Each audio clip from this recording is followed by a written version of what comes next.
వరకు card issue చేయలేదు. ఈసారి రెన్యూవల్ ఫారాలు పంపించారు. ఏ వార్డులో పూర్వం సభ్యులు ఎవరైతే ఉన్నారో ఆ సభ్యుల తాలూకా వివరాలతో రెన్యూవల్ పంపించారు. అందులో ఎవరైనా మన పార్టీని వీడి వెళ్ళినటువంటి వాళ్ళు కానీ చనిపోయిన వాళ్ళు కానీ పడటాలు ఏమైనా ఉంటే కనుక డిలైట్ దగ్గర పెట్టాలి. జాయినింగ్స్ అయితే రెన్యూవల్స్ అని చెప్పుకుంటుంది. దాని దగ్గర పెట్టి వాళ్ళ వివరాలు ఒక 2 ఫోటో కంపల్సరిగా ఒక ఫోటో కూడా తీసుకొని సైజ్ ఫోటో తీసుకొని దాని మీద అంటించిస్తే గుర్తింపు కార్డులు ఇమ్మీడియట్గా ఇవ్వడం జరుగుతుందండి. అదేవిధంగా మామూలు సాధారణ సభ్యత్వం కూడా జాయిన్ ఉన్న బయటకు వెళ్ళినటువంటి వాళ్ళు ఎవరైనా ఉన్నారు వాళ్ళందరినీ కూడా చెప్పడం జరిగింది.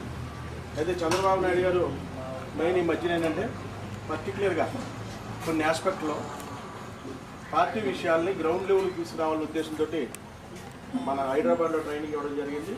ట్రైనింగ్కి జిల్లా తరఫు నుంచి నన్ను కూడా పంపించారు. ఆ ట్రైనింగ్లో మెయిన్ ఏంటంటే ఈ మధ్యకాలంలో కొత్త విషయం కూడా మనకి హైదరాబాద్లో జరిగిందని చాలా పెద్ద కూడా జరుగుతుంది. ఏంటంటే